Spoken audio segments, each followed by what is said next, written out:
The twilight of an empire often reveals itself subtly, wrapped in denial and dressed in patriotic fervor, until the stark truths become undeniable. Today, America stands unmistakably at the precipice of decline, mirroring past empires whose grandeur and influence once dominated global consciousness, only to crumble under the unsustainable weight of their internal contradictions. From Rome to the British Empire, history provides clear markers of collapse. Unsustainable military expansion, crippling inequality, widespread corruption, political paralysis, and the erosion of civic solidarity. America, tragically, ticks each box with unsettling precision. At its zenith, the Roman Empire, like the modern United States, enjoyed unparalleled military dominance and economic power, projecting its influence far beyond its borders through extensive infrastructure, trade networks, and an unmatched military apparatus. Rome's legionary system set standards in military organization and discipline, enabling it to dominate vast territories from the sands of North Africa to the forests of Germania, from the shores of Britain to the borders of Persia. However, beneath the splendor and triumphal arches lay deep structural fissures, rampant socio-economic inequality, entrenched corruption among elites, and an unsustainable reliance on continual military expansion. These factors drained Rome's treasury, strained its resources, and fractured societal cohesion, ultimately precipitating its decline. America's contemporary imperial footprint far exceeds even Rome at the height of its power, manifesting in an extensive global network of more than 800 military bases across 80 countries. The United States, with an annual defense budget exceeding that of the next 9 nations combined, has projected its military might across every continent, asserting dominance through direct intervention, alliances, proxy conflicts, and of course, an expansive surveillance apparatus. This vast military presence, though often justified under doctrines of global domination, global security or democratic promotion, it's really domination, mirrors the imperial overstretch that historically foretold the decline of major empires. And let's not forget the financial and human cost of America's military ventures are staggering, especially the prolonged conflicts in Iraq and Afghanistan. Estimates place the combined financial burden of these wars well into the trillions of dollars, money that was diverted away from critical domestic needs such as education, infrastructure, healthcare, and poverty alleviation.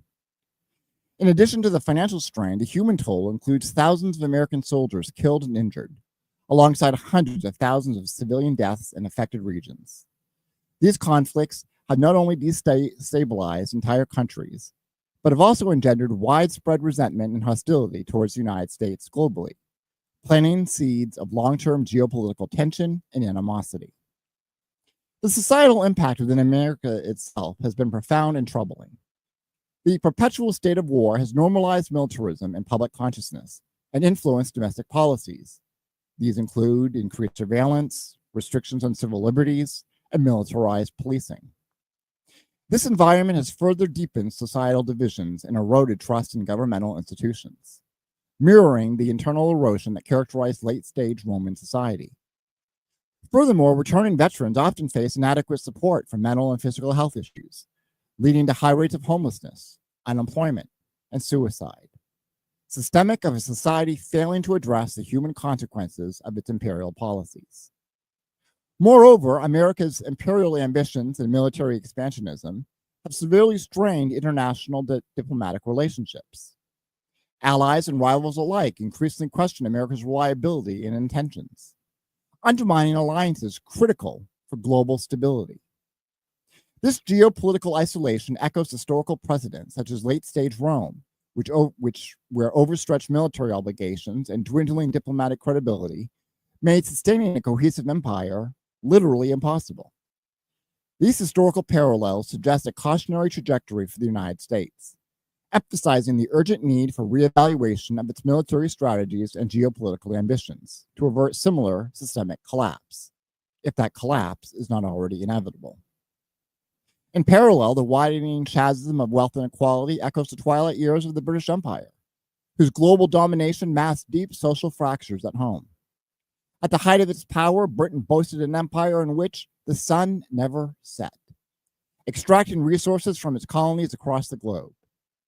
Yet domestically, beneath the veneer of imperial wealth and grandeur, millions lived in abject poverty, trapped in brutal conditions of industrial labor, inadequate housing, and systemic exploitation.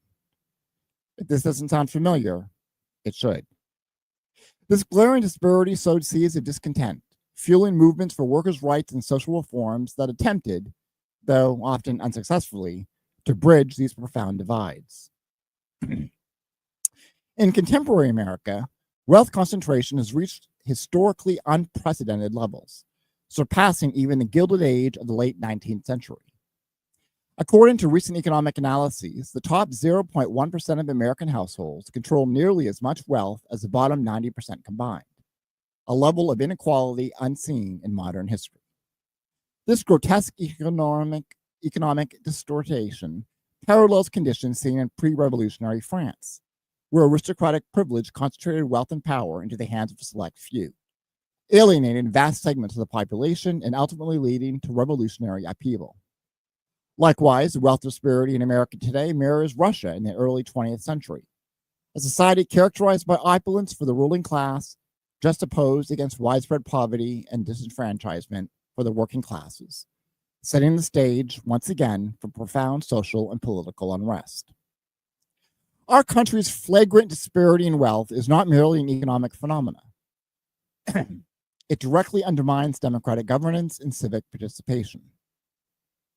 Wealthy individuals and corporations increasingly dominate political discourse and policymaking through mechanisms such as lobbying, campaign financing, and think tanks dedicated to shaping public opinion.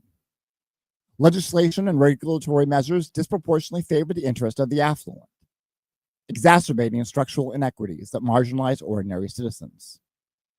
Consequently, the voices of the working class, minorities, and other marginalized groups are systematically drowned out, reducing their political influence and fostering widespread alienation from democratic processes.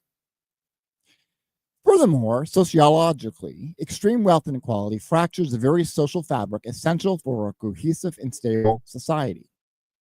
Communities segregate along socioeconomic lines, creating enclaves of extreme affluence alongside pockets of severe deprivation. This socioeconomic stratification results in unequal access to quality education, healthcare, employment opportunities, and even basic necessities such as clean water and adequate housing. The stark visibility of wealth contrasted with poverty generates resentment, hostility, and social tension, further destabilizing communities and eroding trust between societal groups. This sociological erosion exacerbates already precarious racial and ethnic divides, intensifying systemic inequalities that have historically marginalized communities of color. Racial disparities in wealth accumulation, home ownership, employment opportunities, and education reflect a deep-rooted legacy of discrimination and institutional racism, compounded by contemporary neoliberal economic policies. The resulting cycle of poverty and exclusion fuels intergenerational disadvantage, undermining social mobility and perpetuating entrenched racial hierarchies. As wealth concentration increases, so does the power of a small elite to insulate themselves from the consequences of economic and political turmoil. Gated communities, private education, and exclusive healthcare services create parallel societies, further isolating the wealthy from the realities faced by the broader populace. This insulation erodes empathy and understanding across socioeconomic divides, diminishing collective solidarity and the social responsibility necessary for effective governance and societal well-being. In this context, America's wealth inequality is not merely a symptom, but a critical catalyst of societal dysfunction and potential collapse, echoing the historical precedents of empires whose internal inequalities ultimately undermine their foundations. Addressing this widening chasm is therefore imperative, not only for the sake of social justice, but also for the very survival and stability of democratic society itself. Neoliberalism, which we have talked about extensively on this show, is the ideological engine driving America's socioeconomic policies, at least since the Reagan era, and has systematically dismantled the social safety net, privatized public goods, and glorified market fundamentalism at the expense of human dignity and community resilience. Decades of neoliberal capitalism have reduced education, healthcare, housing, and even basic utilities to mere commodities, inaccessible to millions. The sociological consequences are dire. A society fractured along class, racial, and geographic lines, defined by rising homelessness, unaffordable healthcare, deteriorating public education, and record rates of addiction and mental illness. Internationally, the devastating footprint of American imperialism is undeniable. In Latin America alone, from Chile and Argentina to Guatemala and El Salvador, U.S.-backed coups and interventions have destabilized democracies, entrenched oppressive regimes, and fueled humanitarian crises. Likewise, in the Middle East, interventions justified under banners of freedom and democracy have instead left trails of destruction, chaos, and mass suffering, with entire nations like Iraq, Libya, and Syria reduced to battlegrounds of perpetual conflict. The sociological imprint of this global imperialism is a world deeply scarred by displacement, migration crises, and profound anti-American sentiment. The internal consequences of imperial decline and neoliberal excess are equally dystopian. America's so-called democracy, heralded globally as a beacon of liberty, now resembles an oligarchy masquerading behind electoral rituals. The Supreme Court decision in Citizens United versus Federal Election Commission epitomizes this decay, allowing corporations and billionaires to purchase political influence unchecked. Voter suppression laws, partisan gerrymandering, and the normalization of political corruption further erode democratic norms and public trust. Moreover, the sociological fabric of America has frayed beyond recognition. Mass shootings, police brutality, skyrocketing incarceration rates, and endemic poverty level reveal a nation at war with itself. The once celebrated American dream is now little more than a cruel myth for the majority, fostering widespread despair and anger that fuels polarization and extremism. The United States, much like the declining empires before it, is defined increasingly by internal dysfunction rather than collective ambition. Yet, unlike Rome or Britain, America's potential collapse poses existential risks far beyond its borders, given its unparalleled military capabilities, nuclear arsenal, and central role in global finance and governance structures. A destabilized or declining American empire could lead to unprecedented global instability, heightening risks of conflict, economic collapse, and of course, climate inaction. Furthermore, the sociological indicators of America's dysfunction have deep historical roots. There's the legacy of slavery, Jim Crow segregation, and systemic racism continues to echo loudly in modern disparities. Communities of color disproportionately suffer from poverty, police violence, and environmental degradation. Institutional racism remains entrenched in housing, employment, education, and the criminal justice system, systematically disadvantaging millions and perpetuating cycles of poverty and marginalization. These deep societal wounds, left unaddressed, erode national cohesion and exacerbate social tensions. Another symptom of America's imperial decline is a dramatic deterioration of infrastructure and public institutions.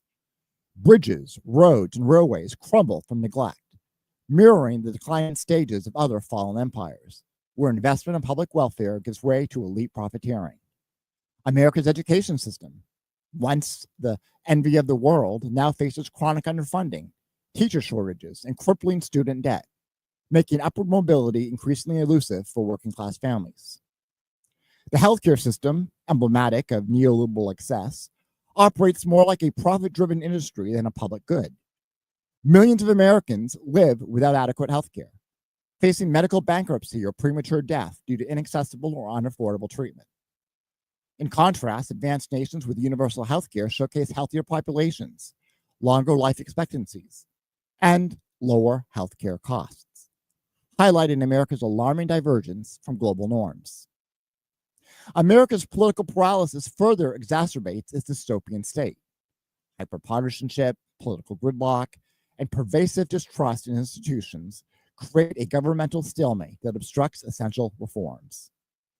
As elected officials increasingly cater to corporate interest over constituent needs, cynicism and disengagement among voters grow, further eroding democratic legitimacy. Climate change, another testament to imperial hubris, poses existential threats that America's neoliberal capitalism is structurally incapable of addressing adequately, and I'll add also unwilling to address. Fossil fuel industries wield disproportionate political influence, blocking urgent action and perpetuating environmental devastation.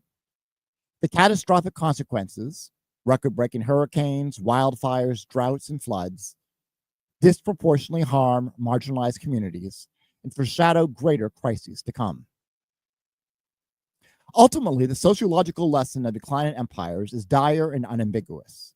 Unchecked inequality, imperial overreach, systemic corruption, and the erosion of democratic institutions inevitably lead to collapse. America's present trajectory, dominated by capitalism run amok, neoliberalism's disregard for human life, and imperial ambitions divorced from ethical considerations, is a clear roadmap toward dystopia. The urgent task facing Americans now is not merely to lament the inevitable decay, but to organize collectively, challenge entrenched power, and reclaim the promise of a genuine democracy. Without immediate and substantial course correction, the dystopian future we fear may soon become the stark present we cannot escape. And that, my friends, is the final word up front. Today, I will be talking with the industrious Cameron Lee Cowan, the creative director at the Cameron Journal, the host of the Cameron Journal podcast, the director of Anthologies and Publications at SOOPMedia, and the author of a fascinating upcoming book, America's Lost Generation. Cameron is here to discuss the fate of millennials and various current events, and he will be joining us right after the break. We'll be right back.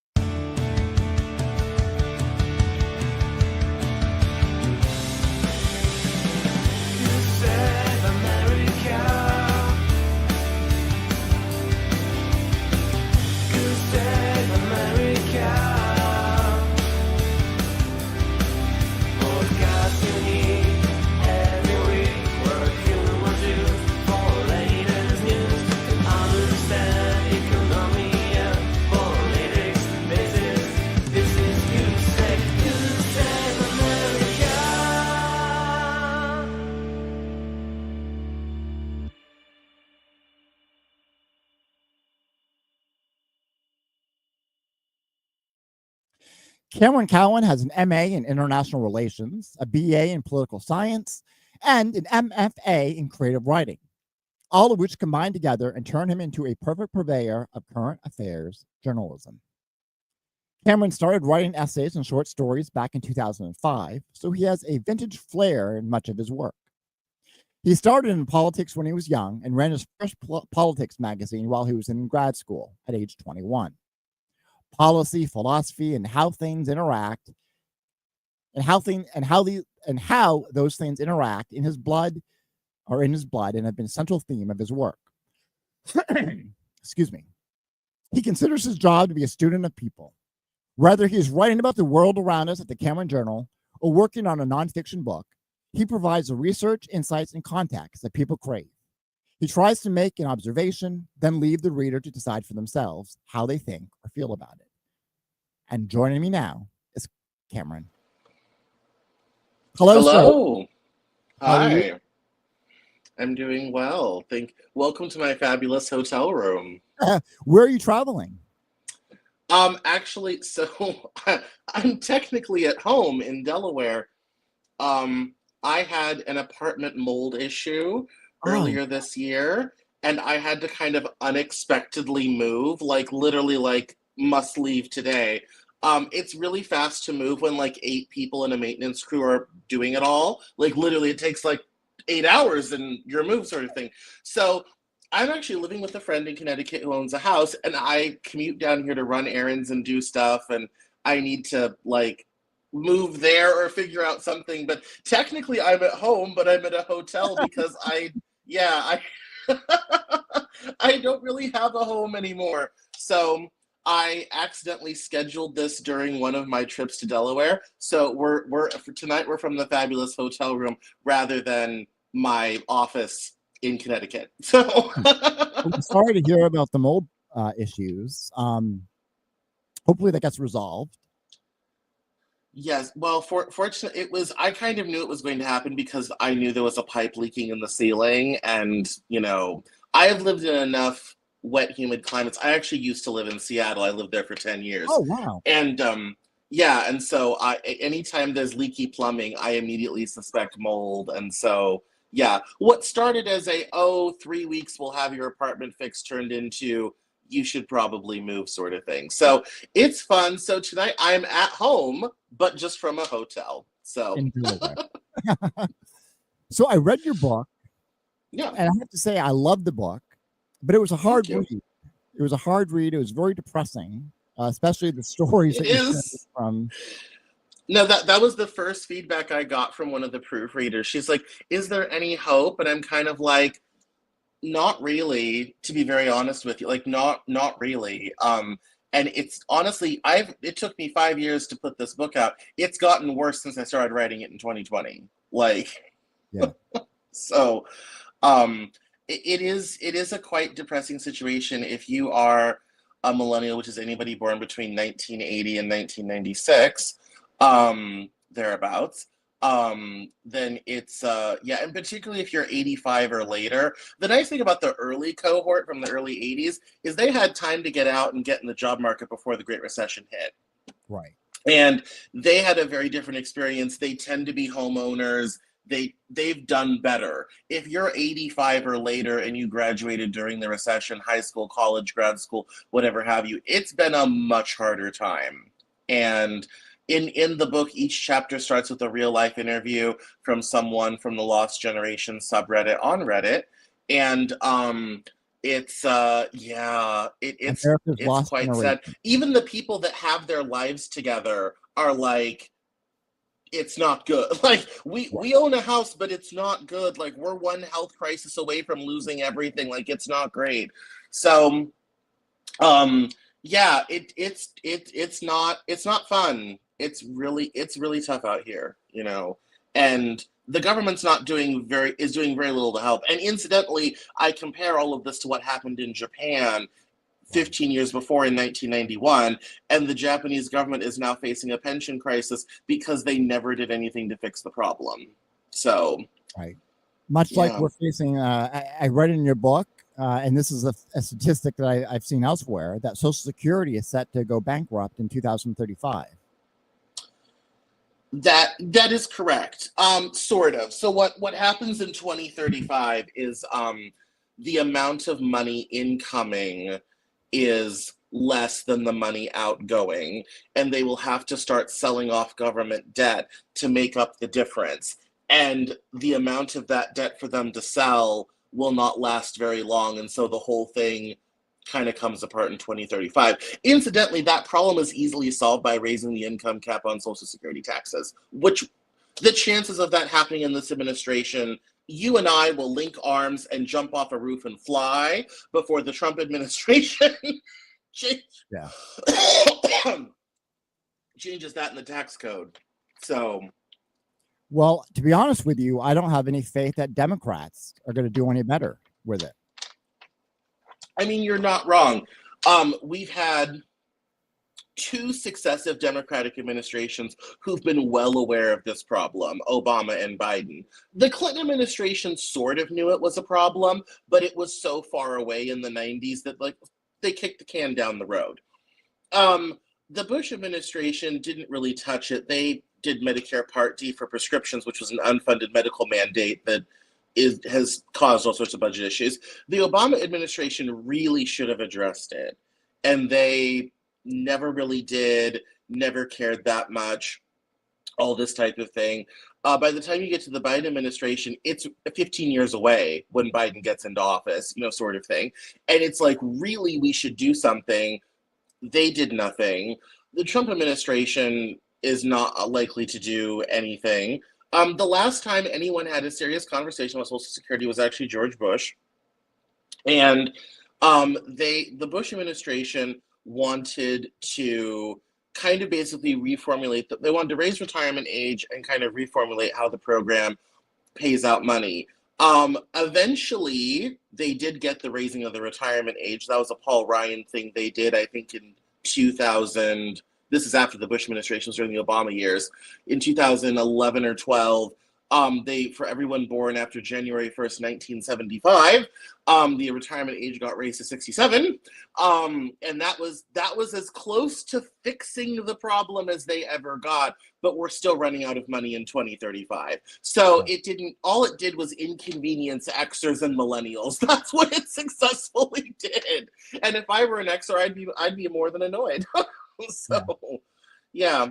Generation X. I was born in 1976, so I'm part of Generation X, correct? Yes. Because I was going to say, I feel like a millennial in the sense that things are shit in this country right now. Well, I address that a little bit in the book. I talk about what they call a micro generation between about 1978 and maybe about 84, which we call the quote unquote Zennials. And it's kind of this weird micro transition generation. There's a lot of early cohort millennials, a few of whom are friends of mine, that really identify more with Gen X and have more similar experiences with Xers than they do with, like, I'm 88, I'm 37. So then with those of us who are much later in the cohort. So very different, very kind of different sort of thing. And let's also shout out Gen X. It's not been easy for Gen X. They graduated themselves into a very nasty recession in the early 90s. The economy was not great under Bush Sr. After the Reagan years and the fall of the Soviet Union, all this sort of thing. But a lot of them did have the opportunity to do very well in the economic expansion in the 90s. Rates of home ownership were comparable with the boomers and the silence and the greatest. Household wealth for Xers is lower than the boomers, but it's not bad. It's not where millennials are at, or Gen Z sort of thing. So, but I will give the Xers a bit of a pass. They have not had it easy. They've dealt with a lot of layoffs. The dot-com bubble was very devastating for a lot of Gen X careers, and that was followed up 9 months later by 9/11. And that was definitely quite difficult. So if you were an Xer and you graduated high school or college between 89 and 91, you had a nice maybe decade of earning power, and then the dot-com bust happens, 9/11 happens, we get short of a small recession, and then we're into the 2000s, we're into the bubble leading up to 2008. A lot of people probably lost their house in 2008 because of mortgages and whatnot, sort of thing. So it's not been easy on the Gen X side, but they have fared better in certain metrics than millennials had. And they had the advantage of time and market, extra experience. They were able to keep a job, get a job, rather than trying to be a new graduate in 2008, 9, 10, 11, 12, when, there was not a job to be found, sort of thing. So there's definitely a conversation there as well. Now you make the point in the book many times that millennials, unfortunately, have gotten this reputation as being complainers, which I fit in that category. I complain all the time about this shit. I mean, it is so frustrating to me that we live in a country, the wealthiest nation on the planet. Yeah, got people living in poverty and inequality. That's just unprecedented in modern history. Yeah. And, you make the point in your book that millennials have a reputation that is undeserving. Can you kind of go into that a little bit and maybe explain how that manifested, this antipathy toward a whole generation? Absolutely. This is a case of sort of bad narrative. I spend a lot of my time talking about narrative on the Cameron Lee News Hour and elsewhere. And I always tell people, remember, news is a narrative. That's why they call it a story. And the narrative around millennials has been absolutely tragic. I mean, Gen X kind of got a bit of that too. Gen X was, sort of the dropout, the slacker. There was actually a film called Slacker in '92 about that sort of thing. The cover of Time magazine, 1991, slacker generation sort of thing. And I kind of joke that Xers never checked in and cared and gave the boomers 20 more years of power that they didn't deserve. And then with millennials, it's been that narrative supercharged. if you were reading articles online, you know, between about 2007 to, quite frankly, now, the narrative around millennials has been lazy, entitled, not hardworking, spends money poorly, can't buy a house, can't move out of mom and dad's. Gen Z's now getting the brunt of this because we're all in our 30s and 40s. But you know, this narrative has been around for a long time. And it's even more difficult because that narrative, despite the fact we are now, the oldest of us are 44 this year, that narrative still hasn't shifted. A lot of Xers and boomers still talk about us like we are 20-something teenagers. And it's like, no, we're in our 30s. People have mortgages. Some people do. Not many, but some have mortgages. They have car payments. They have children. They have daycare bills. They have grocery bills. They're balancing healthcare, you know, normal, actual adult problems, but the narrative has not shifted. But the narrative around millennials was they're just kind of, you know, useless. And I think part of that was because, and I tried to find the source for this so I could put it in the book and I couldn't, but it's really great. And someone somewhere along the way said, millennials made the mistake of trying to do everything right. We ticked the boxes. We did less drugs than our Xer and boomer, you know, parents and cousins. We had less sex. We partied less. We stayed in school. We went to college. America's largest, most educated generation in American history. We ticked all the boxes. We took what the boomers told us to do, and we did it. And our thanks for doing all of that was a really negative narrative and not much else. And so when you talk about it's like it wasn't just a broken social contract. It was kind of the next level because not only was the social contract broken, we were criticized for daring to complain that it had changed. Yeah. And the expectation from a lot of people to this very day on Twitter, and you don't have to look very far to find it, is that, yeah, the world changed, get over it.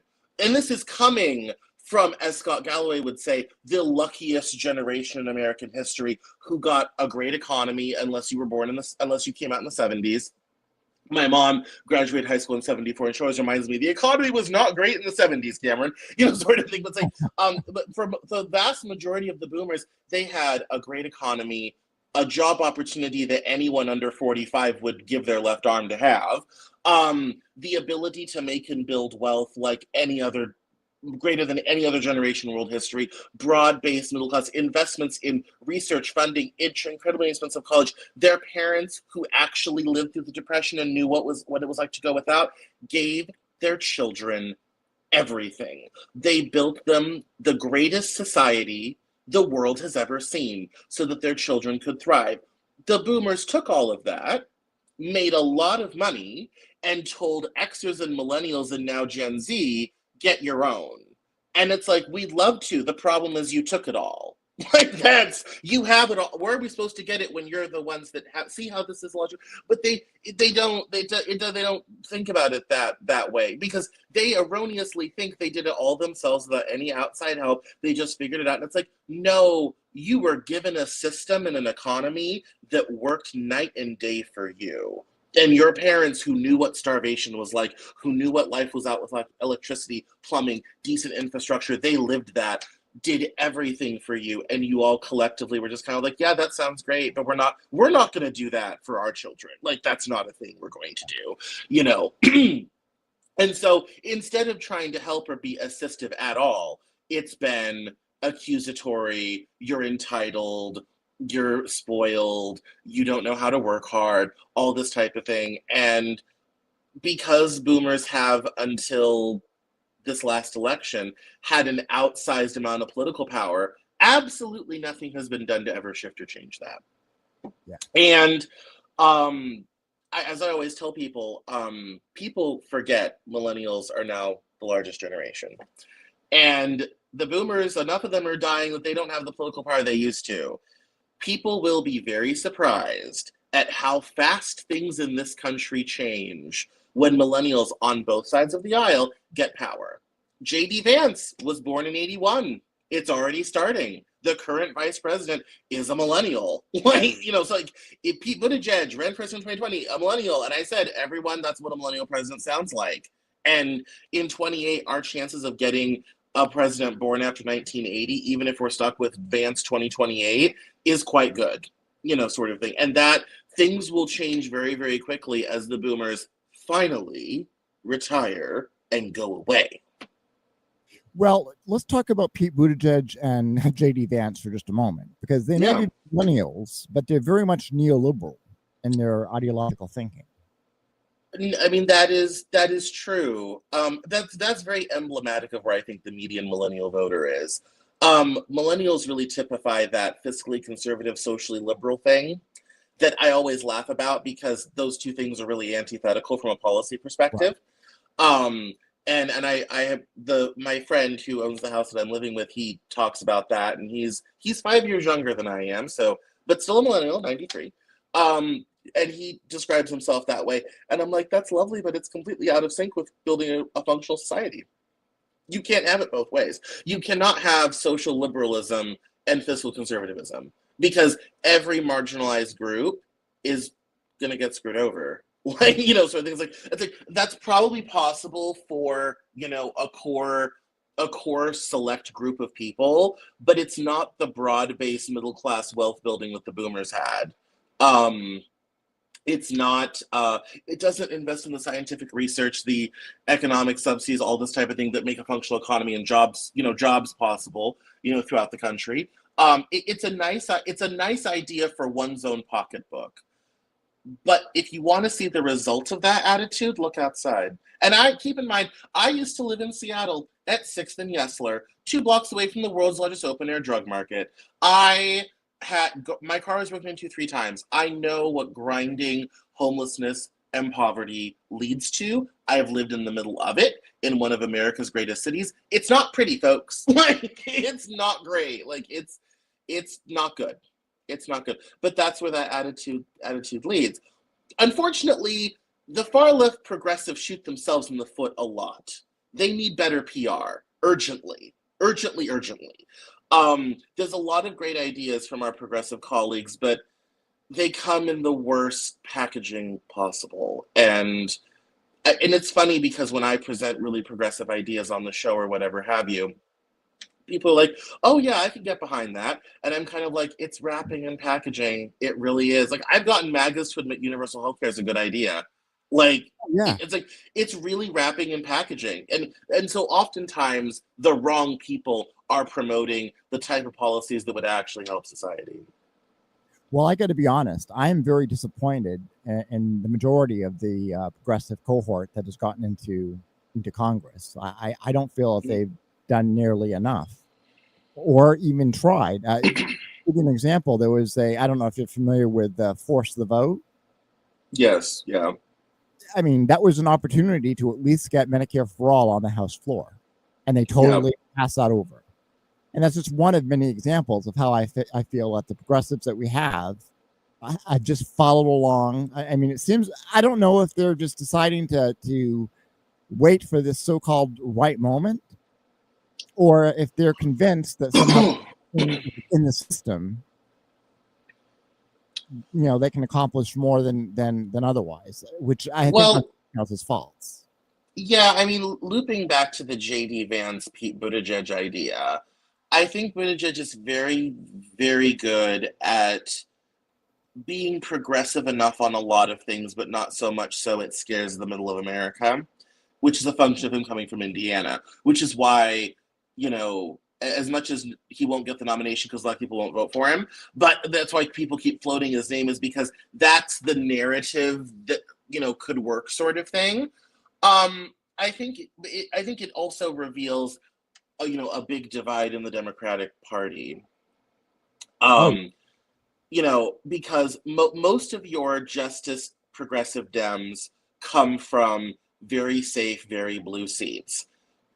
Names: AOC, plus 50 Harris district, okay? Pramila Jayapal is most of Seattle and a little bit of Issaquah and Puget Sound area. We're talking a plus 23 Harris area, sort of thing, in a plus 10 Harris state.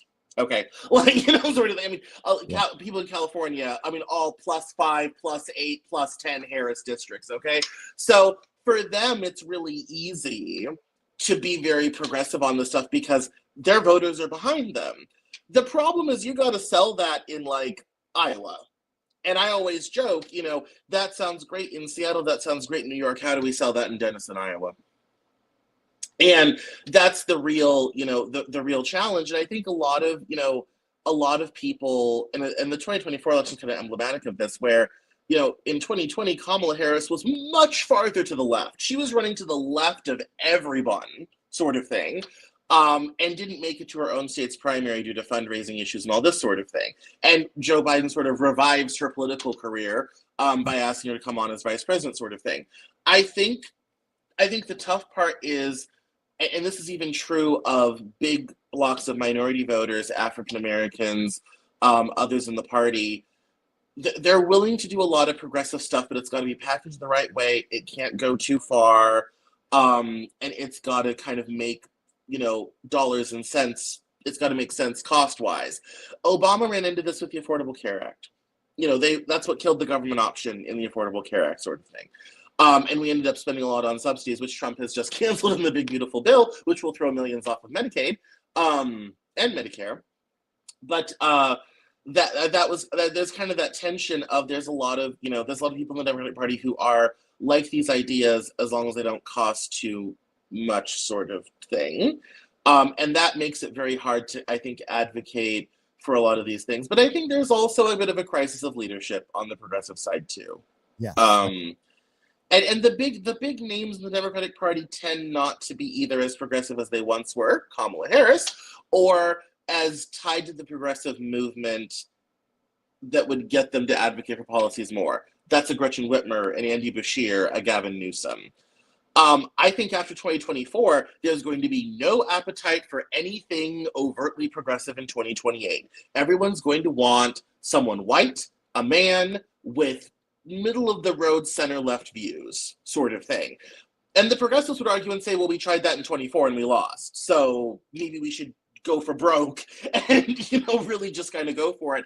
And that's the battle going on in the Democratic Party right now, is do we need to just lurch left and come out and be like, look, we're for democratic socialism. Like, that's what we're doing. We are the Democratic Socialist Party sort of thing, or try to moderate and come back to center. And there's a big push from a lot of median and independent voters to, quote unquote, come back to center. That usually has to do with social issues, not economic issues, but there's that pressure. And we have 3.5 more years to have that debate.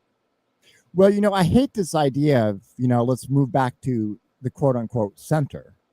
Yeah. I would argue it's just right wing. I mean, the Overton window has shifted so much that you know, I mean, Obama could be considered a Reagan era Republican.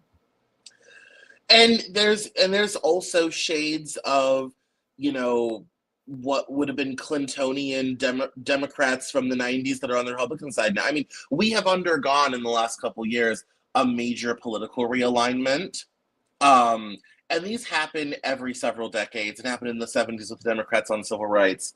And we've, especially with the working class moving away from the Democratic Party and towards the Republican Party, has created big political shifts. And so now you're getting a lot more economic populism out of the right than you used to. That's also a symptom of fascism.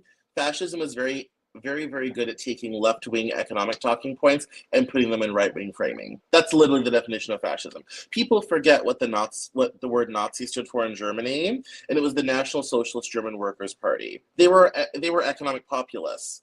The same thing with Mussolini in Italy. The reason he wanted the trains to run on time and all that sort of thing was to boost the economy of Italy. And that created Fiat, Alfa Romeo, and Lamborghini, which at that time made tractors. And Ferrari. I mean, these were all, especially in northern Italy, big industrial powerhouse companies that built wealth for a country that was fairly agrarian and poor.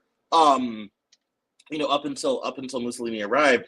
So and that's what we're seeing on the right. And it's really hard for Democrats to message on some of this stuff because the right has kind of taken the economic populist mantle. And that's where, like, a lot of Bernie bros left the Democrats and went to MAGA because Trump did economic populism, and that's what those voters really were looking for. And that kind of loops back into the book. Voters are looking for an economy that works. Right. And right now, especially if you're under 50, and especially if you're under 45, and really if you're under 40, today's economy does not work. And people very seriously are looking for anyone, and I do mean anyone, including orange-haired reality show hosts, who is willing to maybe kind of sort of try to do something about it. And that's very understandable, given what has happened in, coming out of the 2008 recession. I call it the long depression. One of my arguments on the Cameron Journal has been, we never really recovered from 2008. Not really. And it doesn't seem like it, and the Fed spent trillions on QE, and we had cheap interest rates for years and years, which caused the inflation coming out of COVID, where we also spent $5 trillion. I mean, all this money is in the Fed, and we've never gotten back to the economy we had in 2007. Never. And I think that's really what people are looking for, is an economy that works for the everyday person again. And right now, it doesn't. Given everything that's happening, you talk in your book about, like, for instance, technology, and all of these factors that have contributed to changing the economic landscape, or at least the workforce. Yeah. Now, of course, we've got, and this falls under your technology category, but I would even put it into a different category altogether, because artificial intelligence is now going to cause a major upheaval in the economy. Absolutely, yeah. That's going to cost people. Mm-hmm. Is an economy that works for everybody under the old paradigm even possible at this point? Well, so by the time ChatGPT came out in 2023, this book was mostly written. And I didn't quite know what AI was going to be, and we had already gone into production and typesetting as all of this was happening. So I didn't really get to address AI in this book, but I have on the show, one of the people I've spoken to quite extensively is Stefan Fair. He's a German who lives in Switzerland, and he came on the show and said, yeah, most jobs will be gone by the end of the decade. And I was like, I'm sorry, excuse me? And of course, my being a journalist, I immediately am kind of like, that's adorable. You better have something clever to say. And then we spent the next hour and several other episodes after that kind of walking through it. And now we're starting to see at a very real level what those layoffs look like, and how jobs are changing, and how things are getting automated, and, and the robots are coming, and sort of thing. And we're already beginning to see it. To your point, yeah, I mean, I think that's a bit of a problem. Can we still use the old paradigm as an economy that functions for everyone? Probably not. We're going to be in the middle of a big economic upheaval that will trigger a political upheaval because of artificial intelligence, robotics, automation, and technology tends to be very deflationary. Right. It tends to sort of take currency out of the economy, money out of the economy, because the reality is, like, when Xerox machines and personal computers were invented, that killed typing pools, tens of thousands of jobs. That killed, people who did document setting. There was a lot of kind of jobs around paperwork, documents that were all eliminated by Xerox machines and personal computers. Even in things like accounting, which was once done by hand in these big books, was now done on a computer in an Excel sheet. And the interesting thing that I think Jeffrey Sachs always points out, that computers came along in the 90s, and you saw their effect everywhere except in the productivity numbers. Productivity never went up as a result of technology. And so I think if that holds true again with AI, which it may not, because when things get easier, we tend to demand more of it. Especially when it gets really cheap, we demand a lot more of it. It will be interesting to see if productivity in any meaningful way goes up because of AI. The nightmare scenario is that productivity doesn't go up because of AI, because there's lacking, faltering demand, and we end up with this kind of terrible scenario where productivity stays the same, but we've laid off millions of people. you now have a permanent underclass that has no economic future going forward. And the reality, probably for the next 10 years, anyone, anywhere, at any time could fall into that new underclass. And we're already seeing shades of this with Gen Z. Last night on the Cameron Lee Cowan I covered a story from Fortune about Gen Z and NEETs, not in education, employment, or training. And I talk about NEETs in the book America's Lost Generation. We're already starting to see that permanent underclass develop. Millennials had it somewhat. Gen Z will have it worse. One of the big economic changes that happened in Japan was the rise of the hikikomori, these sort of young men who don't leave the house or depend on their families and all this type of thing. Part of that's how society in Japan is structured, but there's also an economic story there too, because Japanese corporate culture is so punishing, and getting top jobs in Japan is blood sport, and sometimes it involves actual real blood. We're not that bad. We're not that crazy. But there's kind of this interesting thing where people start getting left behind. And especially right now, young men are getting left behind, Right. you know, expeditiously. So, yeah, I mean, we are probably going to have to rethink the economy at a fundamental level. And as Stephen Fair points out, we really should have been having this conversation 2 years ago. We really need to be having it now. Almost no one in any sort of political power is having it.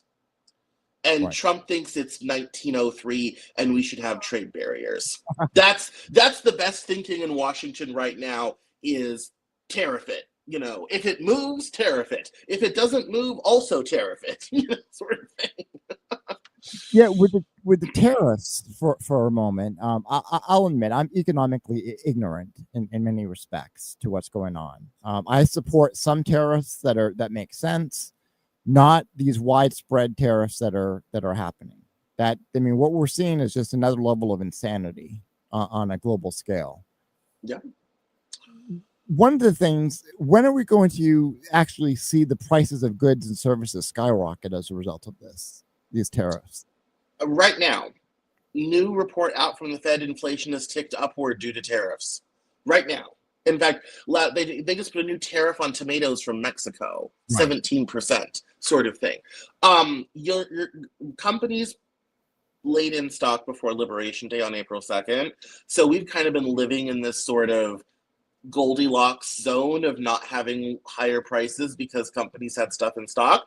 They've run out. They're having to reorder. The tariffs are now in place. The government has already taken in $26 billion this year in tariff revenue. And that comes from yours and my pockets. China and Mexico and Canada are not paying that money. We are, you and me. If you're listening to my voice right now, you're paying. And that is, you know, that's here. It's happening now. You'll start to see it. Prices start to creep upwards over the next several weeks, especially as we get into fall. Back to school season is going to be fantastic for parents because all that stuff got ordered from China in early June and will be arriving about now, and will be hitting stores in the fall, and it will all be priced slightly higher due to tariffs. You'll start seeing it in food prices, all this sort of thing. It's going to start infecting the whole economy. And so that yes, and that the tariff regime, the thought is really cool. If we were in the economy we had 30 years ago. The story of all of this, and millennials are really the first generation that had to compete globally for labor. The boomers never had to. Globalization had not arrived when the bulk of them came out. They came out into an economy that was relatively protected from foreign competition. A lot of boomers did end up being affected by layoffs in the 80s, particularly if you worked in automotive, steel. It was quite, I mean, if you were working in a factory in the 80s and 90s, it was really tough for you because all those jobs were starting to go overseas. Millennials got hit hard because by the end of the 90s, you had a bunch of free trade agreements. China joins the World Trade Organization in 2000. There were protests in the WTO about that, very legendary. And then you have this massive decline in manufacturing jobs. It had already been declining since about 1974, but it really goes down.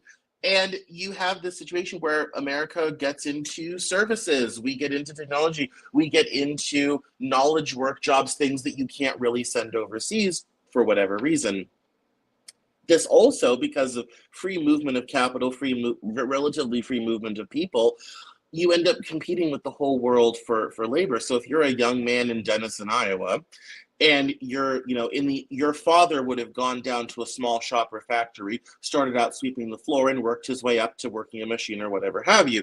The reality is that young 18-year-old in 2007 is not competing with the other young men in Denison, Iowa. He's competing with young men who can do that all over the world. And the reality is the young man in Vietnam or China can work for much, much less per hour than our poor fellow in Denison, Iowa can. And the job went to Vietnam, China, Malaysia, Indonesia, former Soviet bloc countries.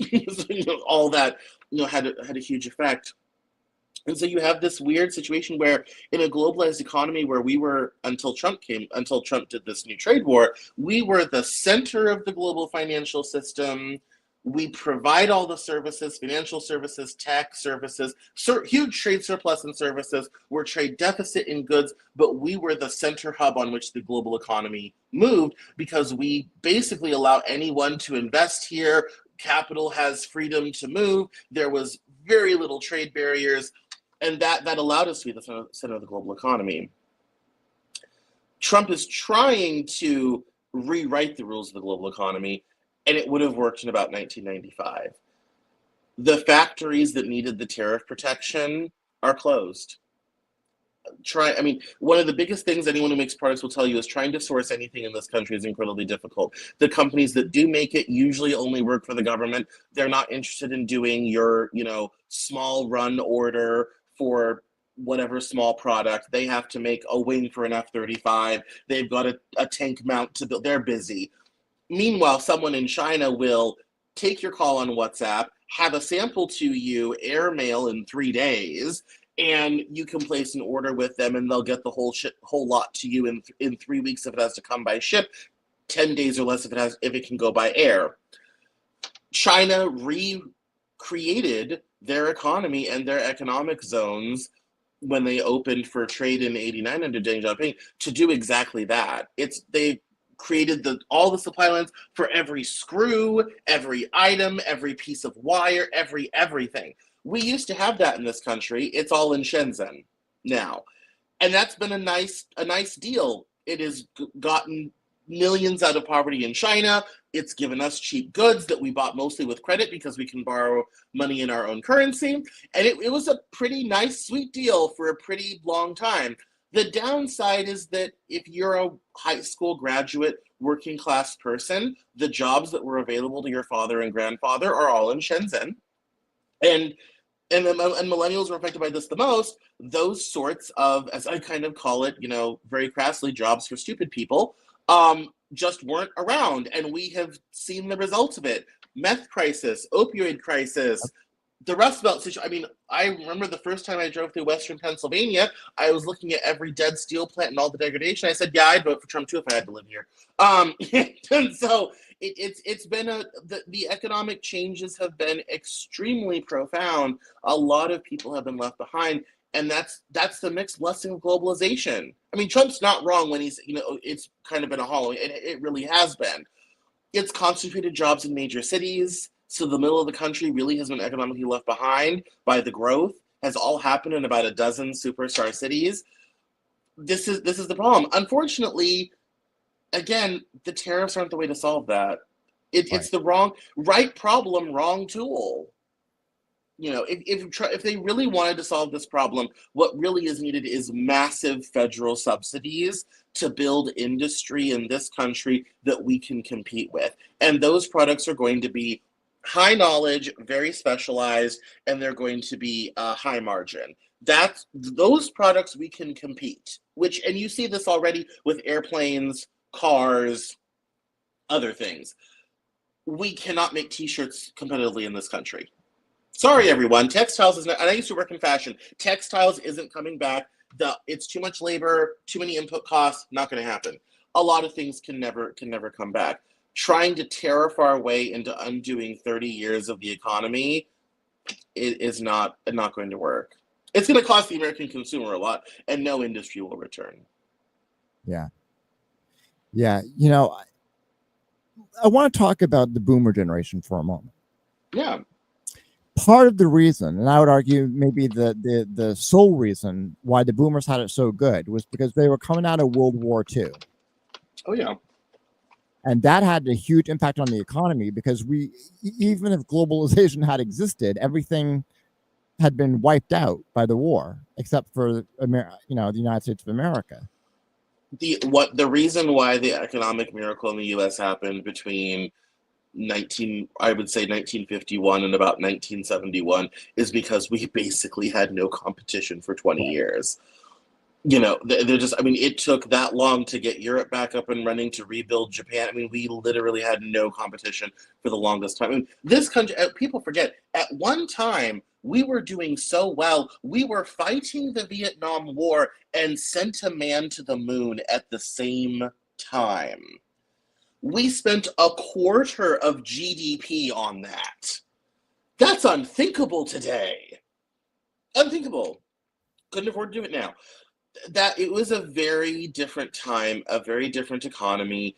And I think probably the biggest downside is 20 years of no competition. American industry got lazy.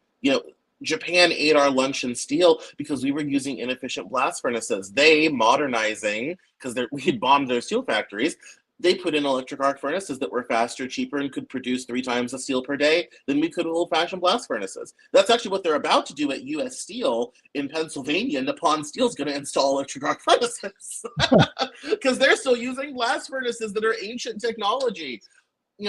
Same with American auto manufacturing. It was old, it was inefficient. They hadn't because they didn't have to. And the Japanese showed up with the Corolla and ate their lunch. And the first generation Corollas were not great cars. Datsun showed up with a car that rusts if you looked at it, and Americans couldn't buy them fast enough. So you have this kind of very odd situation where you didn't have this competition, and that if you were a worker, it was great because you could sneeze and get a job.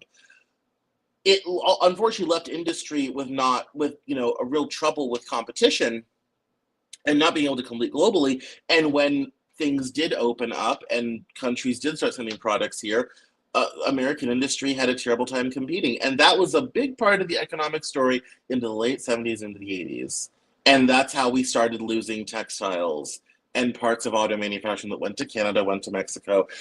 Different things got sent overseas, basically because they weren't competitive here, and the cost of labor rules all. And until 1977, productivity and labor were perfectly tied, and then in 77 they divide, right, where wages stay about flat till around the pandemic or so, and productivity increases, and that's because we were able to find much cheaper labor elsewhere. Then in 89, Deng Xiaoping opens China to a certain amount of outside economic investment, a certain amount of capitalism, does major reforms to the Chinese economy. They open special zones where outsiders can come and build factories, and the rest is history.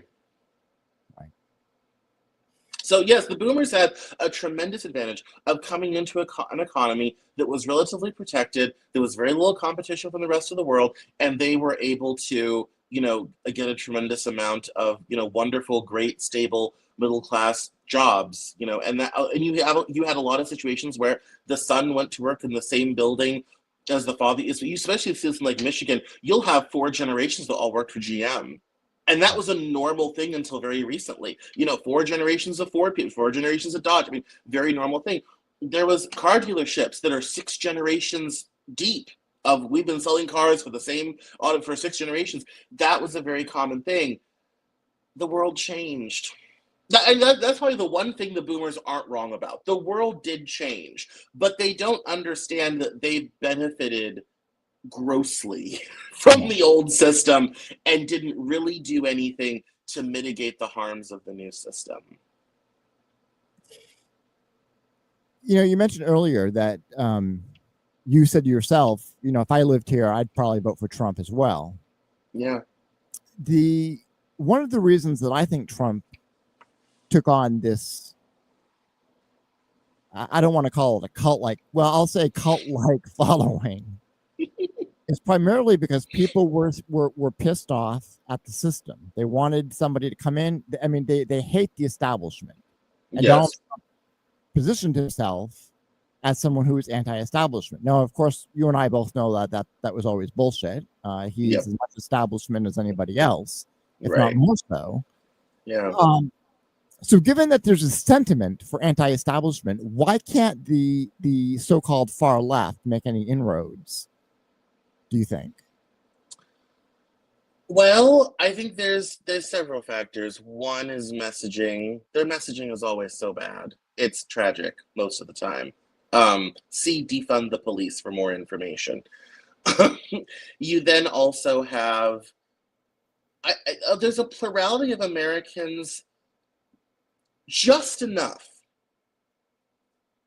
that don't want to upset the apple cart. And I'll give you an example. Universal health care. There's so many people who don't have health care. This is a huge problem. How have we not done this? And the Affordable Care Act was a Band-Aid on a gunshot wound. How is it this hasn't happened yet in this country? And I say for one simple reason. 188 million Americans get health care through their employer. That's more than half of this country.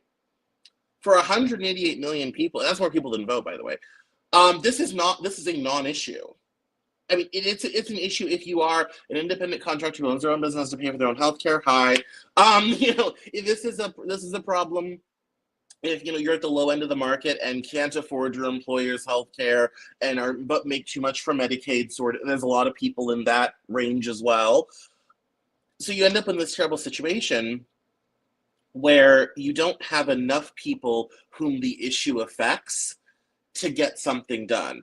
I guarantee you, if 60 million people lost their health care for some whatever reason, just got dropped, and that number drops down to under 100 million, you'd have universal health care within 2 years. For a lot of these issues, I think part of the problem with the progressive agenda is the problems that a lot of them bring up, and even problems that I've advocated for. There's not enough people suffering yet. This country has a very bad habit of not doing anything till things get bad enough. Old quote often attributed to Winston Churchill: the Americans will do the right thing once all of their possibilities have been exhausted. An excellent description of this country. Yeah. And universal health is a classic case of not enough people are without health care yet.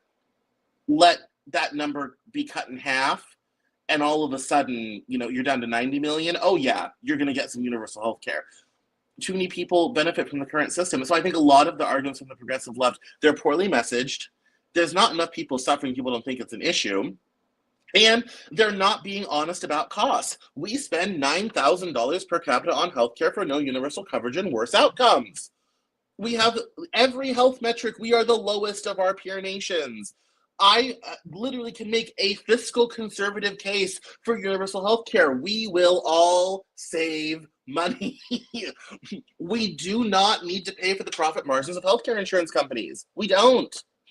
We do not need to pay medical billing and coding people. I love them. Many of my friends work in that field. I used to know the woman who wrote the textbook on how to learn how to do it, and she's a lovely person, but her job in a sane system isn't essential.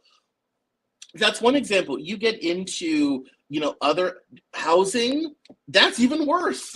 I mean, that's one of the problems with millennials is there are just enough of us that own houses that it's not really a problem. But people don't tell the story of how much help from family they got to buy a house. Right. Sort of thing. No one ever talks about the things that people go through, to make that happen. Or in the case of a couple of friends of mine, they buy structures that are collapsing and probably should have been scrape-offs, and then dump a bunch of money in to fix them up and make them kind of sort of livable, heavy quotes on the livable sort of thing.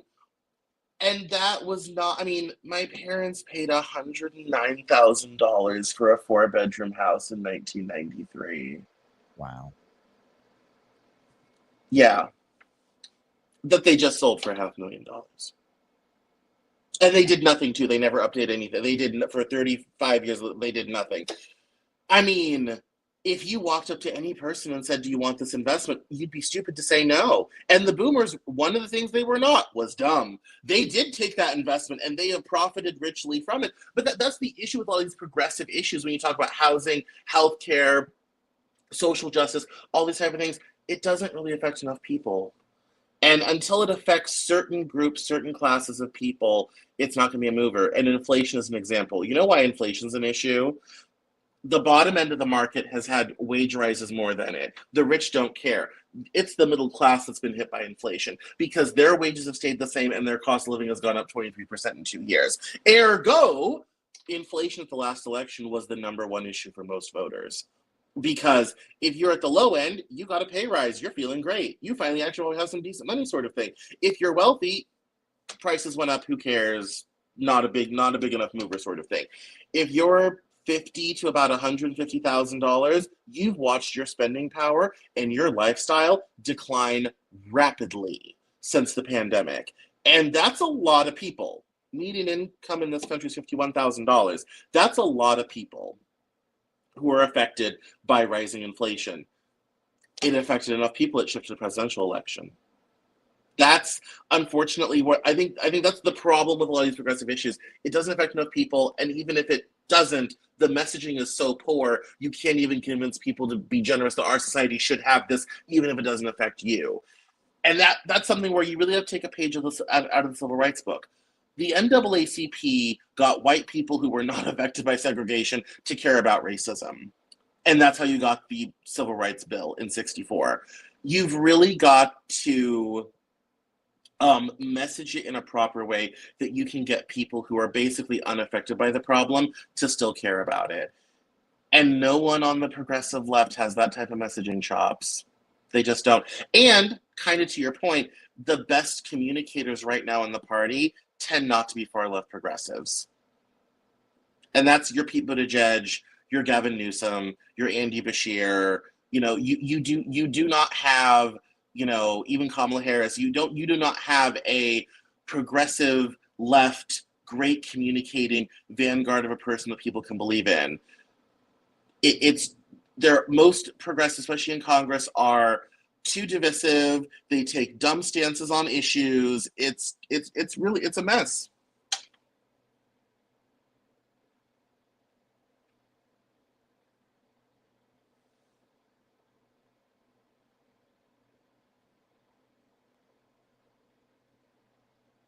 Uh-oh, I lost audio. Hang on one moment.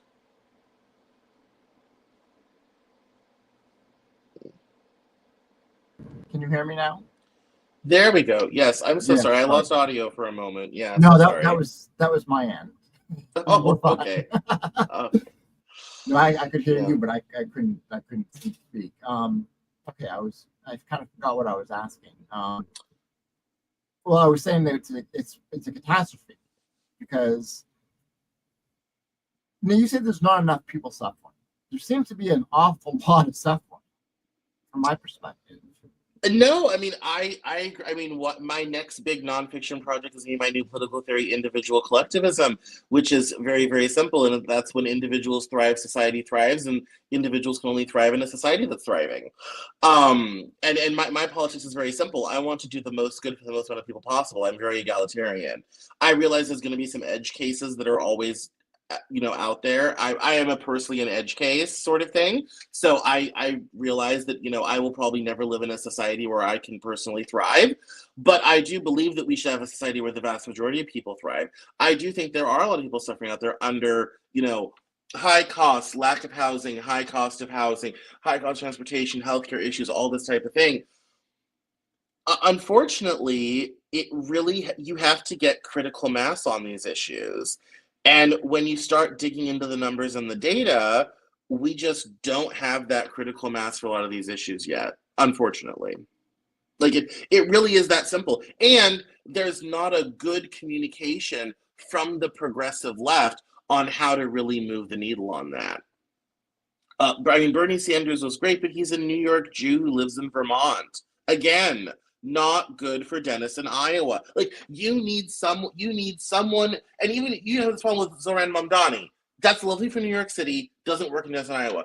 you need people who can get into middle America communities and have these conversations with people in a real and honest way, and don't talk about the big picture, because most people can't comprehend that. You have to make it personal and make it local. And that's where things really shift. I also think there's a business case. I would love to walk in any business, and I've worked with many small, medium-sized businesses. That's kind of been my thing. I'd love to walk into any shop with 100 guys and say, how would you like to find out how you could reduce your healthcare costs by half? 50% cut. Any business owner will take my call. And then the response would be, I need you to vote for universal healthcare. The tax you will pay on your employees, I promise you, will be less than the healthcare premiums that you're paying now. As the sun sets in the west, it will be cheaper. You will save money. Profit margin, your margins, your labor costs will go down, your margins will go up. I mean, but no one on the left ever has that conversation. Businesses will save money. You're paying premiums to your employer for healthcare. How does the 6.5% payroll tax sound? It's going to be less than the premiums you pay for a family of 4. That's the conversation that needs to be had on healthcare specifically that gets things moving. But that's never the messaging. And that's where I say it's a messaging issue. You can get it one of two ways. Either enough people lose healthcare that people decide we need to have a different system, or you start talking to people in that local, narrow way that is kind of like, oh yeah, actually that would save us a lot of money. And it's like, yeah, and you would be able to walk into any hospital, any doctor, any specialist, and sign up for an appointment and not have to worry about, is it covered? Is it in my network? No more of that complicated. You want to have a baby and one of the people in your operating room is not on your network, you get a bill. Enough of that. Doesn't matter anymore. And we can pull the best of the rest of the world. We don't have to invent this. We can go to the world systems, pick the best things that work for us, and bring it in. Britain has healthcare workers as a government employee, the NHS. In Denmark, they have national health insurance. You can sign up for different plans. We could have something like that too, if we were willing to have the discussion of what a new and different system might look like that's not just lining the pockets of doctors, hospital systems, and insurance companies. But that's the conversation that needs to be had, and too oftentimes progressives aren't approaching these things in that way, and the people smart enough to do so aren't usually touching those issues. I can see Pete Buttigieg doing a very good job of making that case, but he's never really come out heavily for such a system. Oh, no. Well, I mean, like I said, he comes from a very neoliberal consensus. Yes.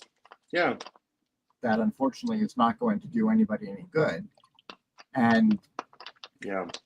So I agree with you that inflation was probably the reason why Trump won this time. Yeah. But aren't we also seeing, and I think you make it, I'm trying to remember the statistic in the book. I think it was 45% of millennials, I think, don't even believe in capitalism. Yes. The fact that we have this anti-establishment sentiment, this feeling that the system does not work, I think is what got us Donald Trump the very first time around. I think people are tired of the same old Democratic politician. The Hillary Clintons, whatever. Joe Biden's, yeah. That kind of, and I would say that the only reason Biden even had a chance of winning when he did was because we had just gone through 4 years of Donald Trump's first term. And COVID, the COVID response was a disaster, and that really did a lot for the 2020 Democratic presidential. Yes, absolutely, yeah, true. But I guess my question is, it seems to me people want systemic change on a systemic level, and yet there seems to be nobody in the political realm willing to have those conversations or even acknowledge them. Well, and that part of that gets into an essay I wrote back in 2014 that was in my first book, What the Hell is Going On, which is a digital collection at CameronJournal.com, What the Hell is Going On collection. It was called How We the People Became We the Corporation, about capitalism. And in that essay, I argue that corporations figured out that if they gave politicians enough money, they could get government to leave them alone. And government and society became a line item expense. You pay them enough money so you can continue to do what you want to do.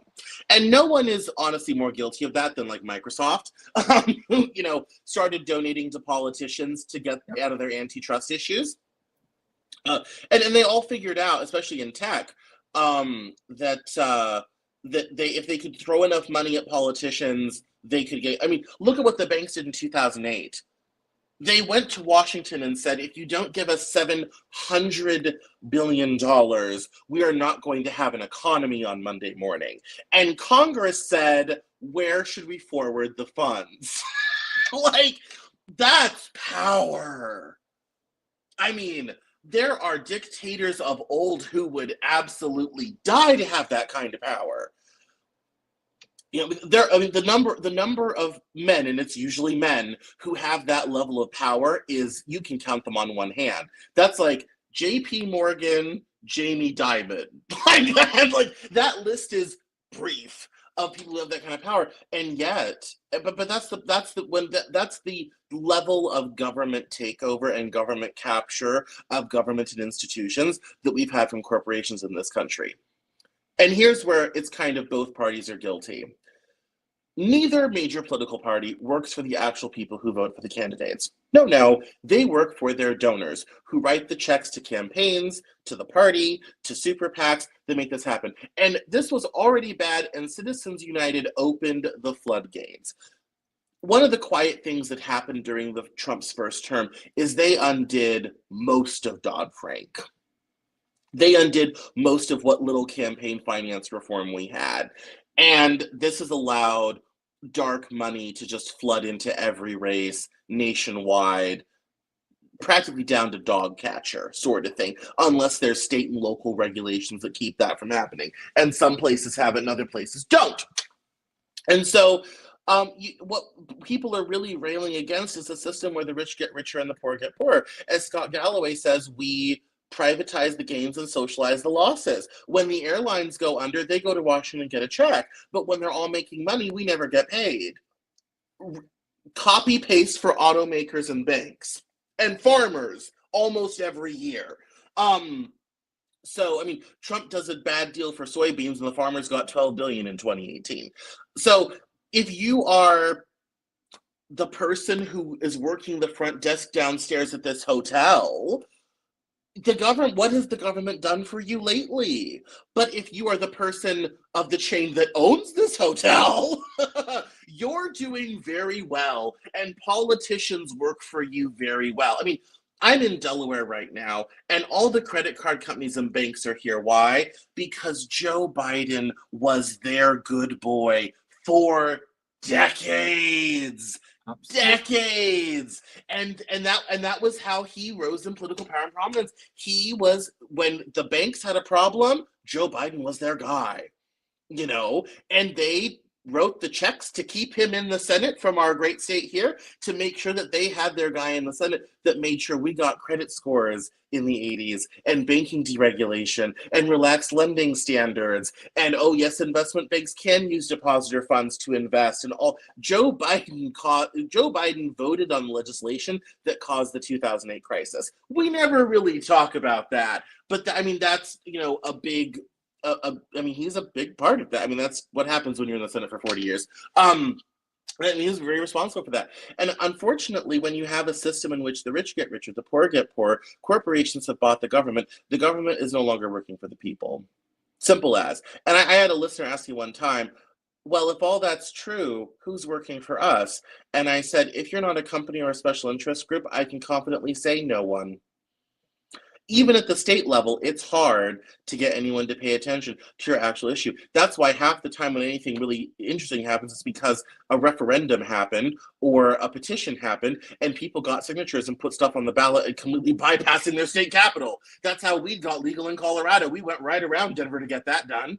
You know, lots of times that. I mean, even in Florida, they have this weird thing where it takes 60% to get something in the Florida state constitution. But even in Florida, they go right around Tallahassee to get what they want done. And this is true. I mean, anyone who votes know this. There's always a lot of petitions and referenda in your ballot every season because getting anything through a legislature is so hard that people, fortunately, we don't have this at the national, but the states you can do this, that people just start going basically around the legislative body whose job it is to do this, to just start voting on stuff themselves to get something to happen. And that's, you have to, basically the only way to fix that is to get money out of politics.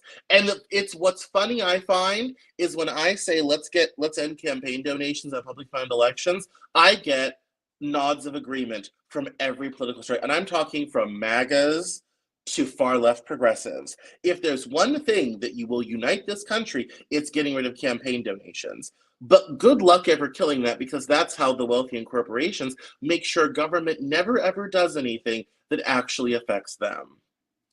And that was how the New Deal got done. FDR said, we're going to soak the rich. Like, we're going to pay, like, the wealthy are going to pay for all this new stuff we're doing. And I mean, top end tax rates in the 30s were 95%.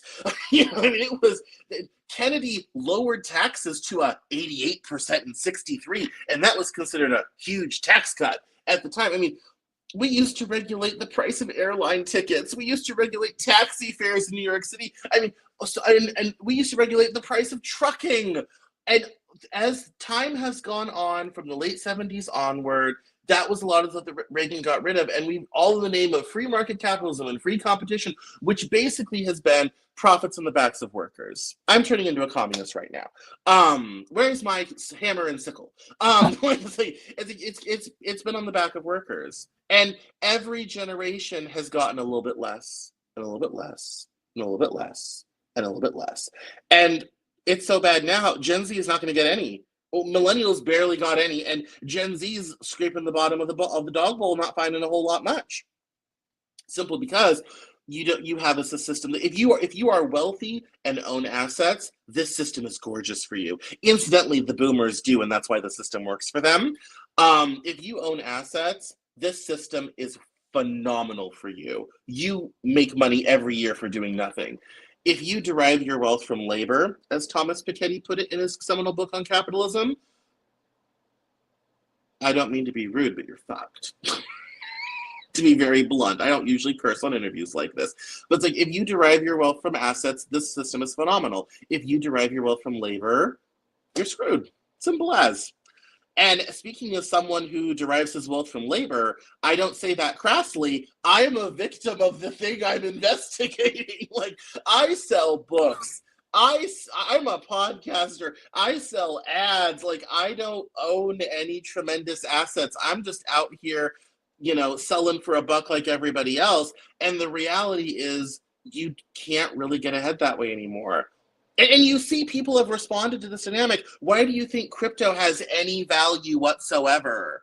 Because it's the only thing that people can buy that grows, that gets them ahead. It's not from their job or wages. And crypto's a Ponzi scheme. Like, we're so desperate to make any sort of wealth and get ahead in this country, we're investing in Ponzi schemes, in digital ones and zeros that have no value. But especially in minority communities who've been disenfranchised for decades anyway, this is the new dynamic. This is not a functioning society. This is society on the verge of collapse. To your monologue, like, I mean, this is not, and that's I think the most depressing part about the book. And people are kind of like, well, isn't there anything we can do? And I'm like, disenfranchise the rich, and good luck with that, by the way. They have billions and will fight you every single tiny step of the way to do it. And some of my really progressive friends would say, the revolution does not start at the ballot box. I'm not going to go there, but I have friends that would be like, it's time for the staves and the pitchforks. But that's really, you have to basically get money out of politics and somewhat disenfranchise the wealthy and corporations so that they are one man, one vote like the rest of us. Yeah. That's not easy to do. Not at all. And there's not a clear path to get there right now, and there's certainly no candidates who are advocating for it. Yeah, that's the most depressing aspect of all right there. Yeah. Do you think that, I'll be honest, I'm very much a socialist. Yeah. I'm very opposed to capitalism. And it always, I get in these arguments with people on Facebook who are staunch defenders of capitalism, who like to make the argument that, well, capitalism has lifted people out of poverty. But that's not really the case. Especially if you look at, like you said before, this free flow of capital. That sounds like a great thing, except when you're taking from poorer countries to enrich our country. And that is kind of how capitalism works. It's a very exploitive, I call it a disease upon society. And it's interesting because, and you mentioned this in your book, by the way, the fact that millennials are now stuck in a system which they relate to as capitalism, where they can't even afford to have kids, let alone date. Yes.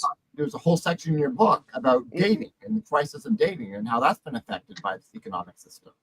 Absolutely. Why aren't more people furious? I have wrestled with that question a great deal, and I'm currently cohabitating with a couple guys who are very kind of nonplussed by kind of the system and what's going on. They, I think, sometimes don't know what I'm all complaining about, sort of thing. I think this is a situation kind of like healthcare. It functions enough for people, some people, in certain circumstances. It's still functioning, sort of. It's like the end of the Soviet Union. You'd turn on the TV or open Pravda, and they would report the latest comings and goings of the Kremlin and what Gorbachev had said or whatever have you. And internally, in that quiet thought in bed in your Soviet housing block at night, that it's all coming apart. It doesn't work anymore. But it still works enough. There's enough veneer, there's enough goings on sort of thing, that it still works enough. And I think for a lot of people, it still sort of works enough that people aren't necessarily angry yet.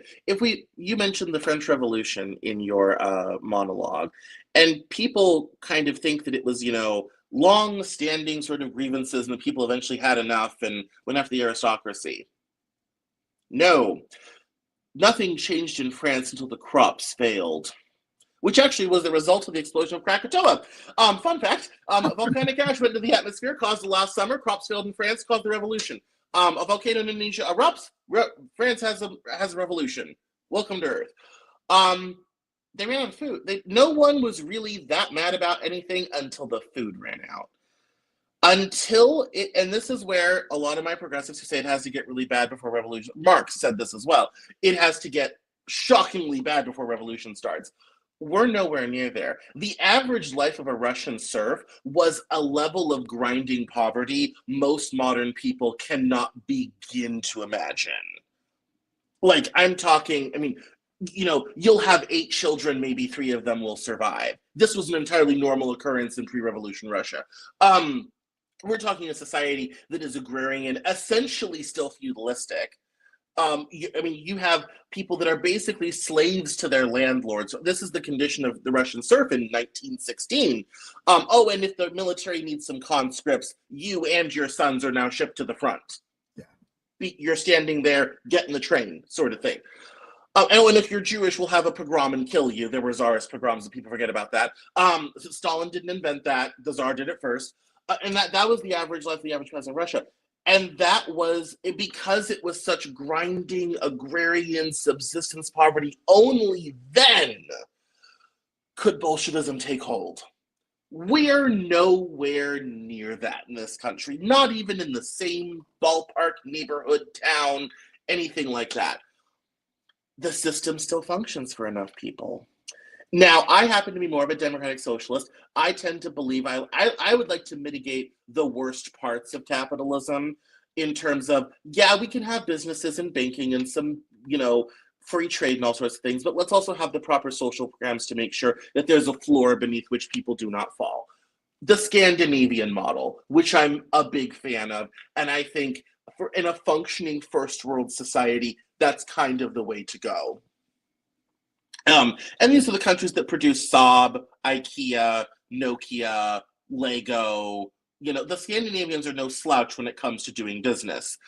And so I kind of favor the Scandinavian model. I'm not as socialist as my friend Sarantos, who lives in Bellingham, who's a real proper communist and has his theory books proudly displayed and is eagerly awaiting for mankind to seize the means of production. I'm not there, but I am definitely a Norwegian, Scandinavian-style social democracy. Where do I sign? But the reality is those systems were brought out of the war and the devastation of World War II. That's how Britain got the NHS, was the devastation of the war. A lot of those systems came out of the complete devastation of World War II. And as they were rebuilding their societies, they built in new institutions to allow their societies to thrive in a functional way. We haven't got that far either. The collapse has to get a whole lot more collapsy before we're going to really start to see movement. Remember what I said about healthcare? Too many people have healthcare. Too many people can still kind of sort of afford housing, kind of sort of afford a car, kind of sort of live okay. We're just not quite there yet.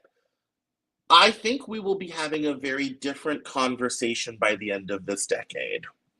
It's not looking good out there right now. We have quite likely a quite nasty recession coming up. Which I wish I were in a better financial position personally for, but it's coming whether I have my ducks in a row or not. But we have a quite nasty recession coming up. Banks have billions in dead debt that no one's accounting for, and Jerome Powell's asleep at the wheel when it comes to bad bank debt. He's not even buying it up anymore to get it out of the system. He's just letting it sit on bank balance sheets. The derivatives market is now larger than the entire global economy, and if any of it starts collapsing, the entire global economy will implode because all the banks will run out of money. We have some. And I said in 2024, whoever wins in November is going to have economic headwinds in 25 and the years beyond. Doesn't matter which of them win, economic headwinds are coming. I think we'll have a very different conversation by the end of this decade, because I think as things kind of get bad and you get enough people who can't afford the essentials of life and are really trying to figure out what to do, and Trump's making this worse by cutting healthcare, cutting all these cuts. When this devastation happens and people go to look for what little safety net we had and find that that's now gone too, if the Democratic Party has one brain cell left in the entire institution, they will seize upon that. It will be the biggest political moment since 1932. And any of us who are liberal-minded better pray to whatever deity or not that you like that the Democratic Party pulls it together at the right moment to seize that political moment to create the New Deal 2.0 and to do what FDR did, and that's completely rewrite the American economic system. And ironically, it might happen in 2032, the 100-year anniversary of the last time we had to rewrite the American economy. But that's coming down the rails. The only part that makes me hurt is every time those sorts of things happen, it kills thousands of people. Every percentage increase of unemployment kills 400 people.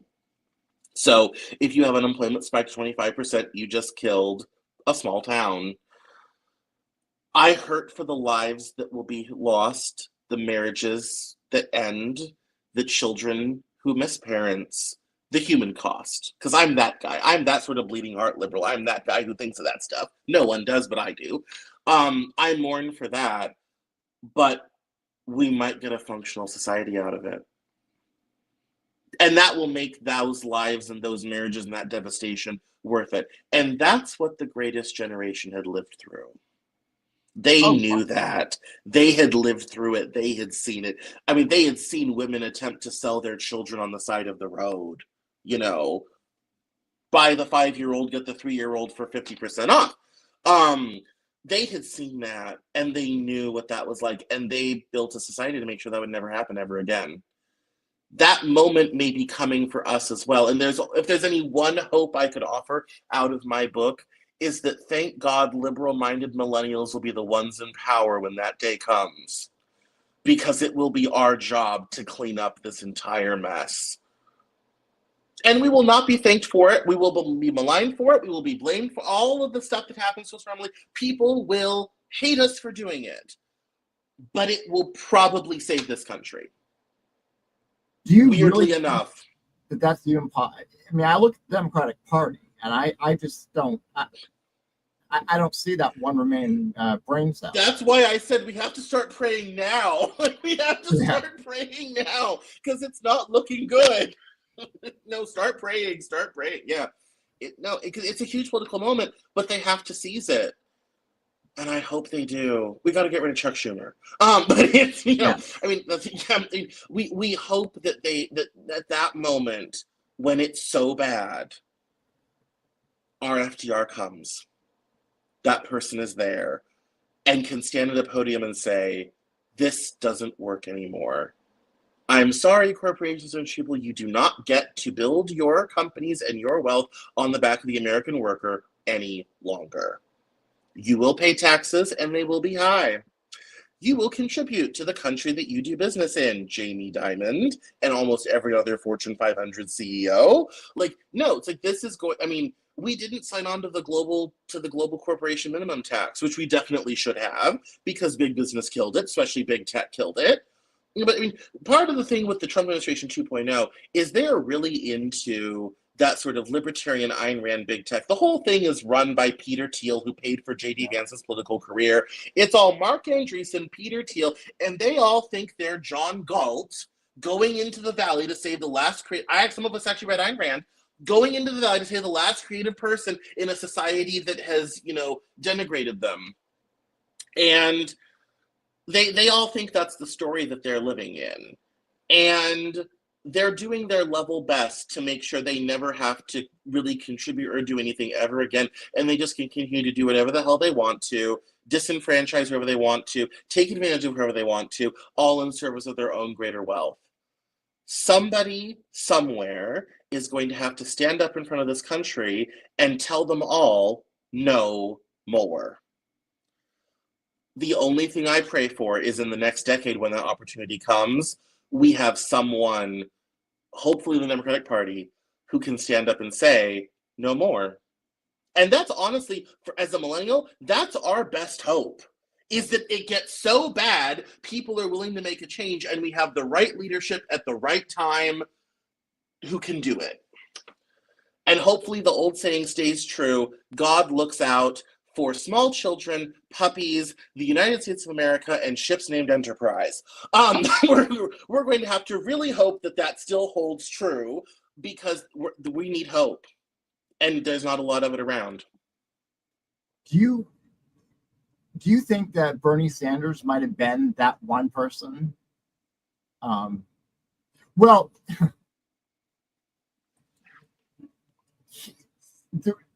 there's so much to unpack here, because Bernie Sanders, I went big on Bernie Sanders. Yeah. I think that was a Washington, 96% for Sanders. I was living in Washington at that time. 96% caucus for Bernie Sanders. Yes, it was a huge movement. Yeah.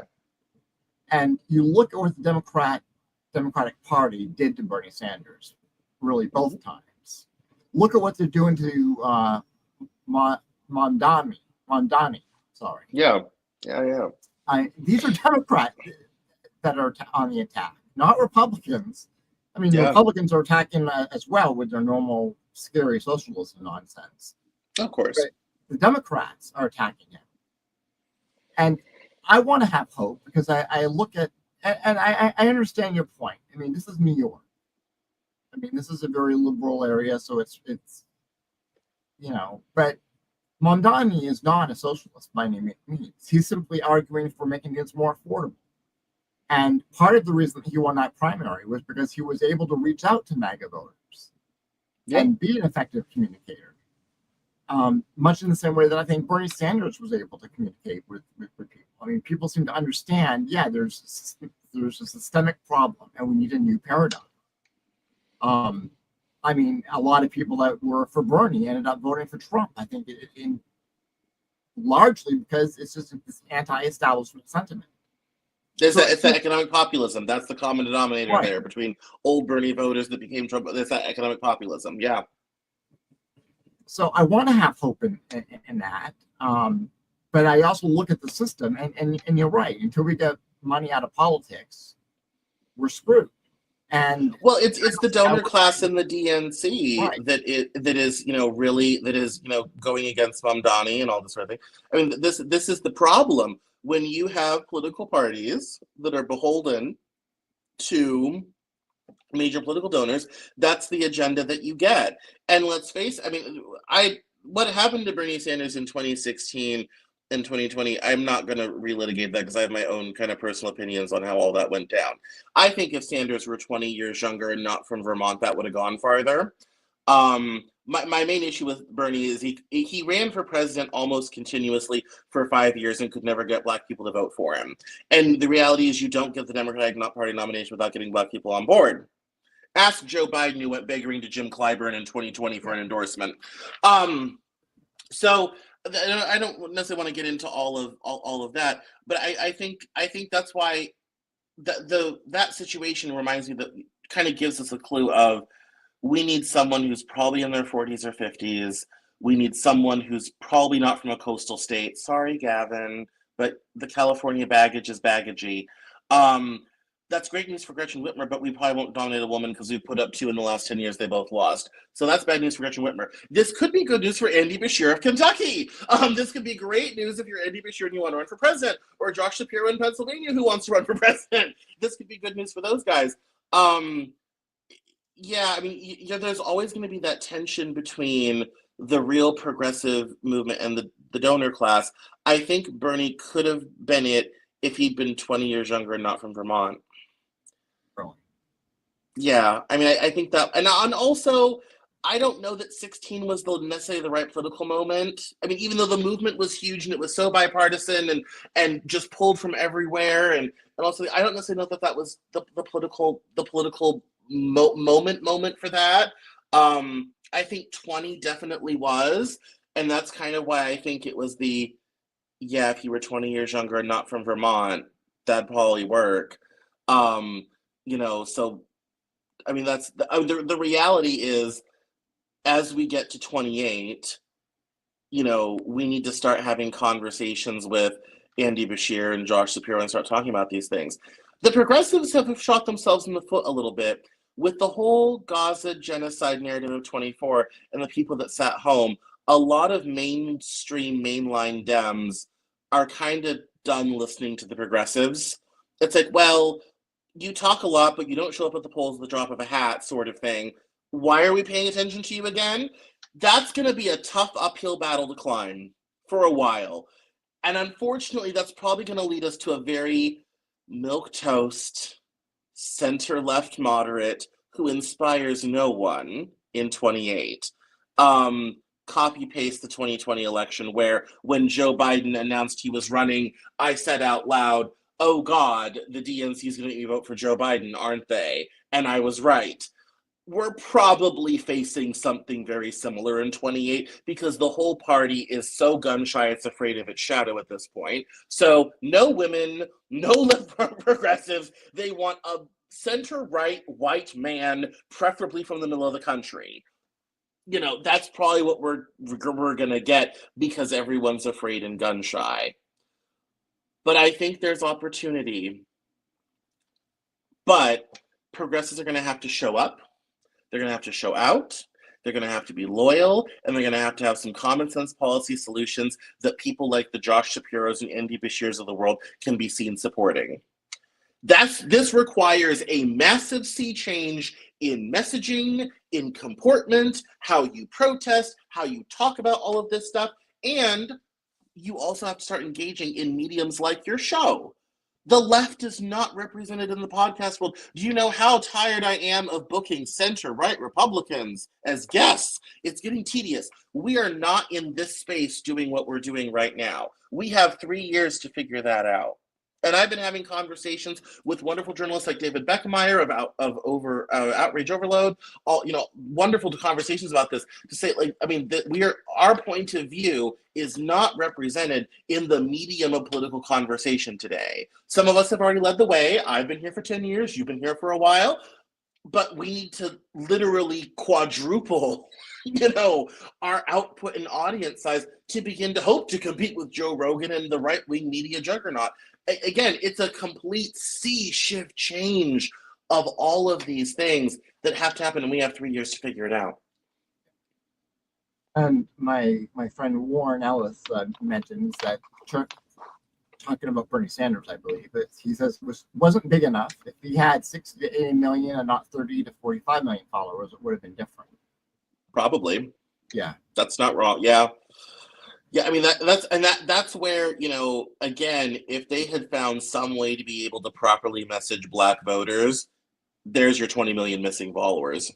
That's the Black vote right there.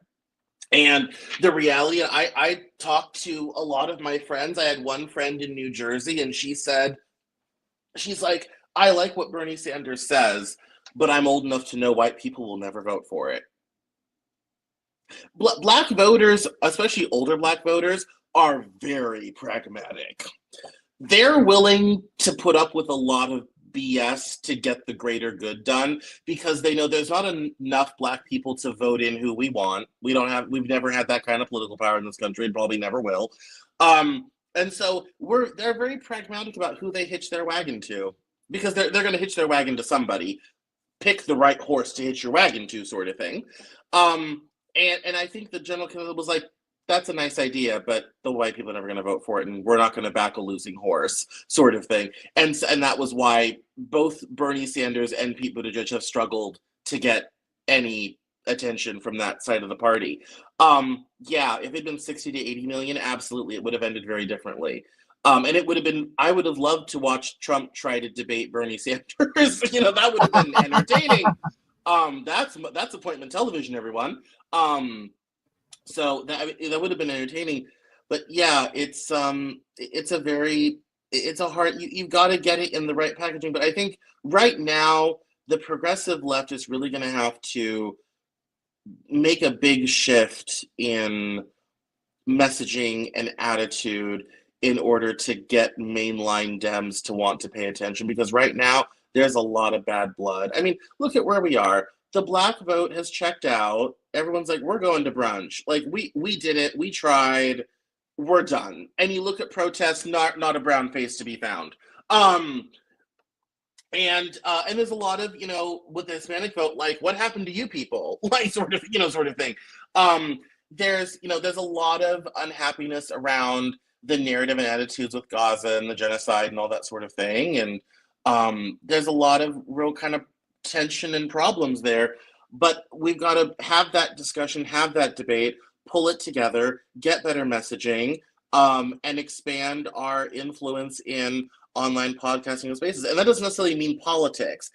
Most of the political narrative in the 2024 election happened on shows that were not expressly political. They talked about politics for about 2 months before November. So, it's starting shows on interests and topics and hobbies and then slipping in the politics as you go along, sort of thing. So I would say if you're a leftist progressive lady who likes to knit or garden, start a podcast, and then we'll talk about progressive politics while you're talking about how you should plant tomatoes that you'll want to plant because Trump has taxed them 17%. So you'll want to put in tomatoes anyway to save some money. that's the future of creating a left-wing media ecosystem. It also involves, competing with the mainstream media or co-opting them or both. I mean, there's a lot of kind of things that need to happen to kind of reset how all of this is occurring. And I think there's an opportunity right at the present time, with what's happening with Trump and Epstein and the trade war, as people, and he's already losing his podcasters. It's funny to watch them all jump off the bandwagon expeditiously. I think there's an opportunity to welcome those people back, to embrace them and say, not "we told you so," but we have midterms coming up and we have an election coming up in 2028. Let's talk. Let's address these core issues. I always say there's a delta between how we talk about things and the reality of things. And if you're not watching, I'm making my hands in a little triangle right now, like a delta. And on the left side is the reality. On the right side is how we talk about things. I like to live in the middle, that middle area, because that's when we can have real conversations about real issues that actually affect people. And that's where change can actually occur. We get away from the narratives put out by the Fox Newses and Newsmaxes of the world and all this sort of thing. We get a little bit closer to a shared reality that we all can see and talk about and experience in our daily lives. And then we can have real conversations and make things happen. And that's exciting. And that's what I try to do on my show. And that's, I think, the conversation moving forward. I want to promote your show real quickly, too. Oh, thank you. We've been kind of binge listening. Well, thank you. Yeah. You can go to the CameronJournal.com/podcast to subscribe. And you can also just go to CameronJournal.com in general to get to Cameron's website, which is, again, fantastic journalism that you're doing. Thank you. Yes, the newsletter comes out every Saturday, delivered directly to your inbox. So if you want the stories I'm tracking, plus the news hour, the week's interviews, my other gaming podcast with my buddies, which is very non-politics and all this sort of thing, then sign up for the newsletter, CameronJournal.com/newsletter. You can sign up and have all of that delivered right to your inbox every Saturday morning. And I highly, highly suggest people do so. Yes, it's a lot of fun. Your book one more time, if we can put the book cover up. It's America's Lost Generation, Cameron Lee Cowan. Yes, and big shout out to my friend Jennifer Thomas, who is in Auburn, south of y'all, who did this book cover for me. And yes.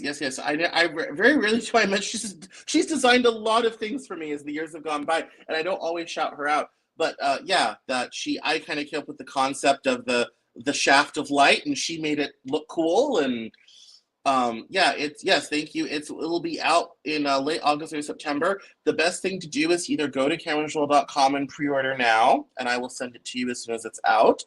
Or if you sign up for the newsletter, you'll find out when it comes out, because I will be announcing it a lot in newsletters. So.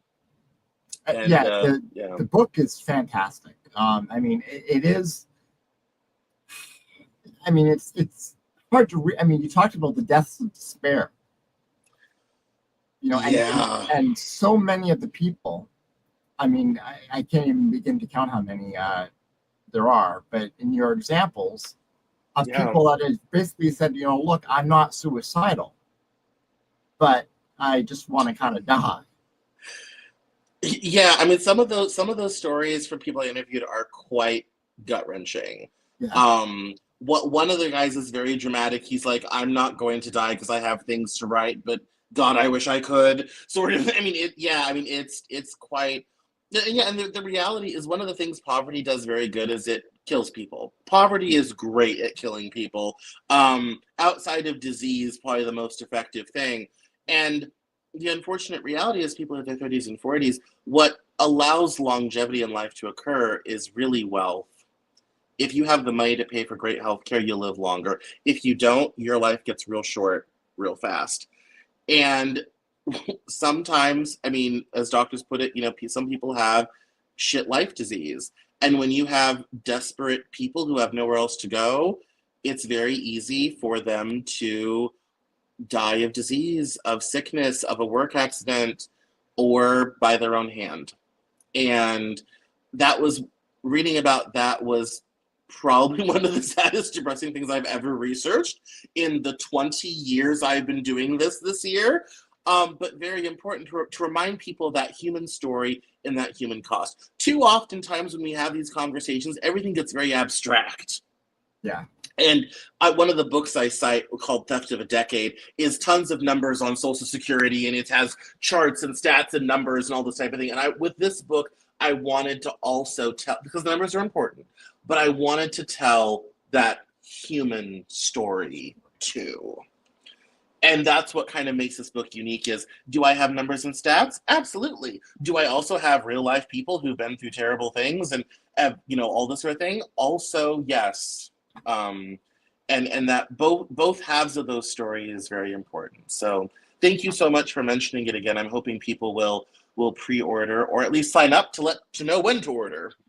Yeah, well, thank you for giving me an advanced copy. I mean, it was really, I can't even begin to tell you the emotion. I mean, I went from being utterly sad that there were moments where I was just absolutely angry.